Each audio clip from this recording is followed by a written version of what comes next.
Olá, eu sou a professora Lu e vou conversar com vocês a respeito da prova de língua portuguesa da Unesp 2020. Bom, vamos dar uma olhadinha nas questões? Acompanhem comigo. Nós temos aí uma questão número 2 e nessa questão havia um texto, né, extraído de um trecho de uma carta do padre Antônio Vieira.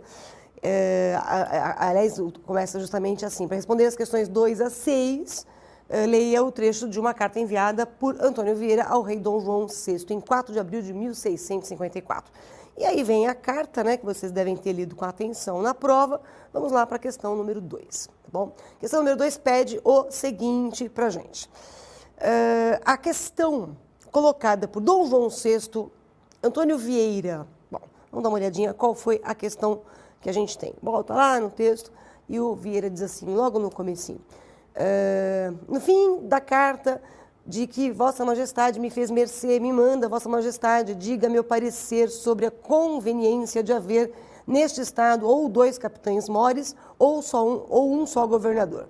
Eu, senhor, razões políticas nunca as soube e hoje as sei muito menos, mas por obedecer direi toscamente o que me parece. Digo que menos mal será um ladrão que 2. Né? Então, se você observar a questão, ela pede o seguinte para a gente.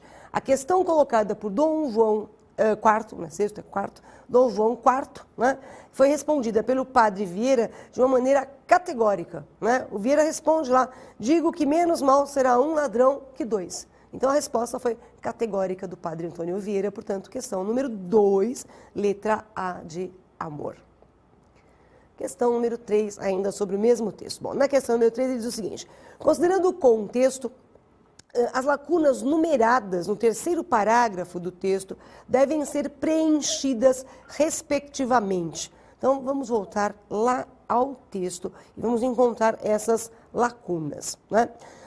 Notem, as lacunas elas vão estar justamente aqui. Ó. Deixa eu mostrar para vocês. Tem aqui, ó, é o 1, tá certo? E aqui tem um 2, certo? É aqui que a gente vai preencher, tá? Observem que ele diz assim, um pouquinho antes, né? Ele fala assim, Baltazar de Souza, não tem nada. Tudo bem? Inácio do Rego, não lhe basta nada. Quer dizer, o Baltazar de Souza, ele não tem nada, então ele é um necessitado, certo? E já o Inácio do Rego é aquele que quer tudo, é o cara da cobiça, quanto mais tem, mais quer, tá? Então vamos preencher o 1 e o 2, né? Ele diz assim, Baltazar de Souza nada tem, não tem nada, aliás. Inácio do Rego, não lhe basta nada. E eu não sei qual é maior tentação. Se o 1, quem é o 1? O 1 é aquele que precisa de muita coisa, então é a necessidade. Ou o 2, né? Quem é o 2? O 2 é o Inácio do Rego, aquele que é o cobiçoso, tudo bem? Portanto, vamos dar uma olhadinha lá na questão, né? Ele diz assim pra gente, para preencher. Se o primeiro, Baltazar, é aquele que nada tem, é o necessitado, e o segundo é o Inácio do Rego, que é aquele que, na verdade, quer cada vez mais coisas, é o cobiçoso. Portanto, resposta da questão número 3, letra B de beijo.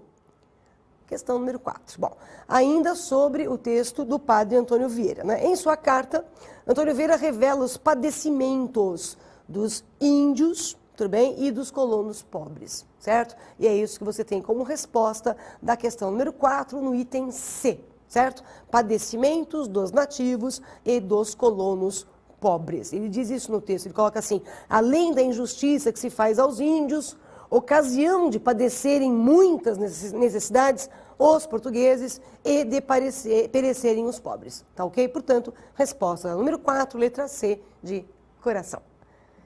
Questão número 5. Bom, na questão número 5, ele diz assim, em um estudo publicado em 2005, o historiador Gustavo Accioli Lopes vale-se no quadro Economia Colonial da expressão primo pobre, para se referir ao produto derivado das lavouras mencionadas por Antônio Vieira em sua carta.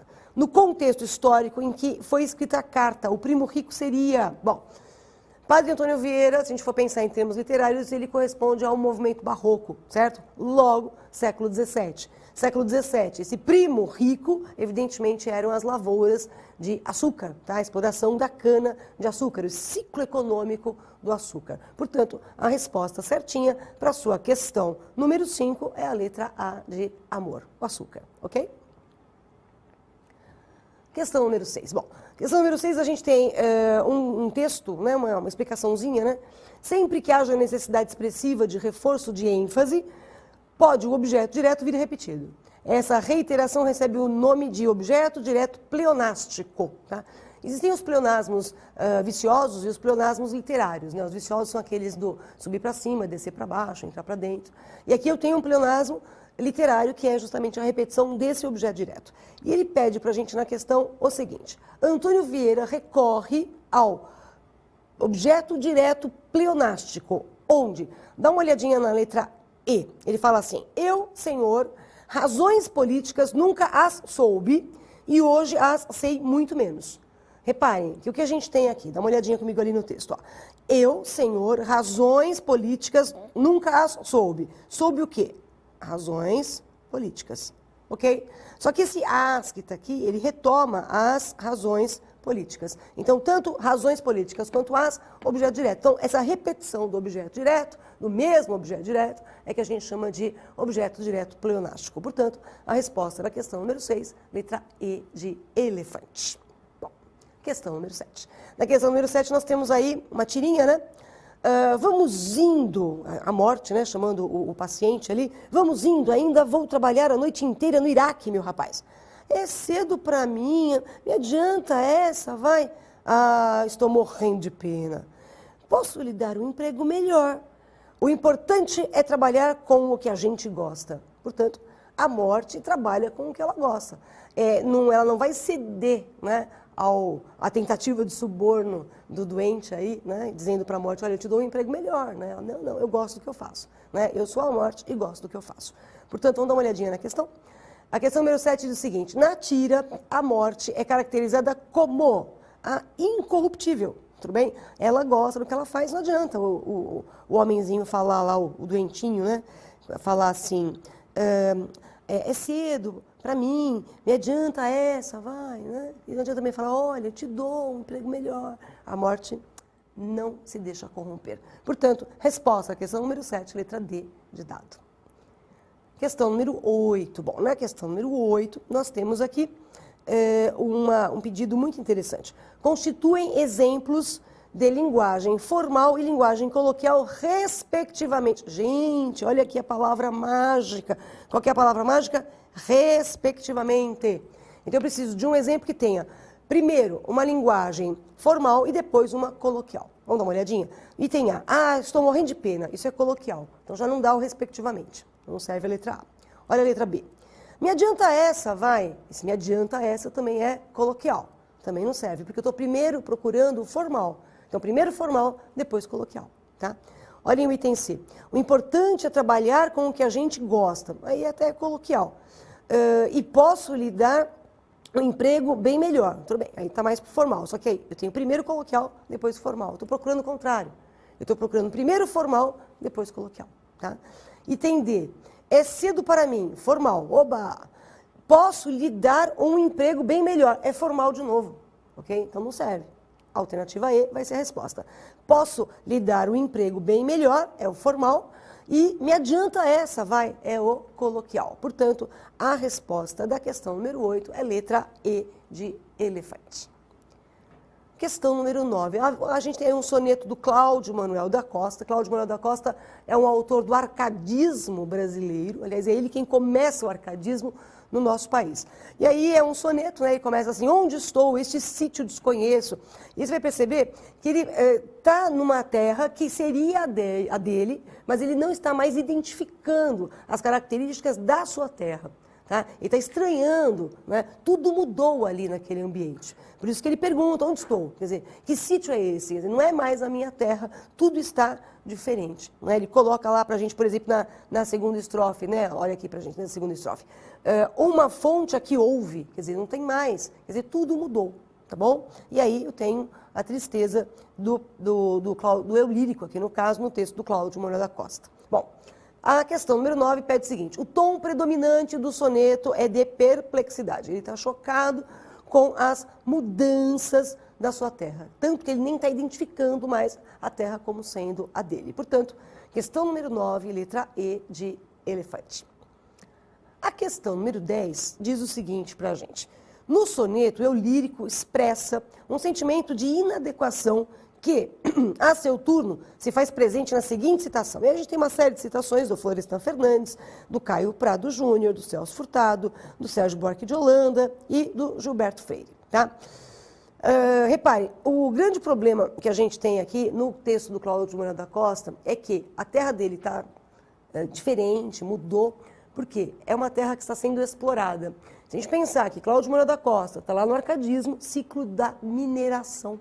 Tudo bem? E o único texto que vai falar justamente sobre essa natureza degradada pela exploração do ouro que é levado para Portugal é o texto que está na letra D de dado. Dá uma olhadinha lá. Trazendo de países distantes nossas formas de convívio, nossas instituições, nossas ideias e timbrando em manter tudo isso em ambiente muitas vezes desfavorável e hostil, somos ainda hoje uns desterrados em nossa terra. Perfeito? Portanto, a resposta para a questão número 10 é letra D de dado. Questão número 11 ainda, sobre o texto do Cláudio Moura da Costa. Né? Considerando o contexto histórico-geográfico de produção do soneto, as transformações na paisagem assinaladas pelo eu lírico relacionam-se a qual atividade econômica? Acabei de falar para você na explicação da questão anterior. Né? Qual é a atividade econômica que coincide com o arcadismo no nosso país? É a mineração. Portanto, extrativismo mineral. Isso vai te dar como resposta na questão número 11, a letra D de dado. Questão número 12. Bom, na 12 ele diz o seguinte: o eu lírico recorre ao recurso expressivo conhecido como hipérbole. O que é hipérbole? Hipérbole é exagero, tudo bem? Onde eu tenho um exagero aí nas alternativas? Dá uma olhadinha comigo. Olha a letra D de dado, que fazem perpétua a primavera. Quer dizer, uma primavera perpétua, uma primavera para sempre. Há um exagero aí no uso desse perpétua. Portanto, a resposta da questão número 12 é letra D de dado. Questão número 13. Bom, na 13ª questão, ele pede o seguinte: estais reescrito em ordem direta, sem prejuízo do sentido original, o seguinte verso. Você lembra o que é ordem direta? Ordem direta. Primeiro, a gente coloca o sujeito, depois você coloca o verbo, depois você coloca os complementos verbais. Tá? E se você observar, onde eu tenho, ele está perguntando para a gente, onde houve a expressão, ela foi colocada em ordem direta e não se perdeu o sentido. Dá uma olhadinha na letra D de dado. O original é: tudo outra natureza tem tomado. Muito bem. Colocando-se isso em ordem direta, o sujeito é tudo, ok? A locução verbal tem tomado e o objeto direto é outra natureza. Tá certo? Que é exatamente o que a gente tem logo depois. Tudo tem tomado outra natureza. Portanto, ordem direta a gente tem na letra D de dado da 13ª questão. 14ª questão, era uma questão interdisciplinar, né? O professor de geografia comenta com vocês, mas a 15ª questão, vamos à 15ª. A gente tem um trechinho aí do romance Quincas Borba, do Machado de Assis, né? Justamente é a passagem em que o Quincas Borba explica para o Rubião a sua filosofia, humanitas ou humanitismo ou borbismo, né? Aquela passagem em que ele fala assim para ele, né? Das tribos, né? Suponha que existam duas tribos e batatas insuficientes para alimentarem as duas tribos. Do outro lado da montanha tem mais batatas, né? Se as duas tribos dividirem as batatas que tem, as duas tribos chegam na metade do caminho, mas não têm força para chegarem ao outro lado da montanha e sobreviverem. Tá? Portanto, nesse caso, a divisão significa a morte, mas a guerra significa a sobrevivência. Não é? Porque se as tribos guerrearem, a tribo que vencer essa guerra fica com as batatas, não divide as batatas com mais ninguém, e aí essa tribo vai ter força suficiente para chegar do outro lado da montanha. Portanto, ao vencido, ódio ou compaixão. Ao vencedor, as batatas. Ok? Bom, e o texto vai nessa explicação, e a questão número 15 pede o seguinte para a gente, né? Ela pede: está empregada em sentido figurado, tá? Sentido conotativo.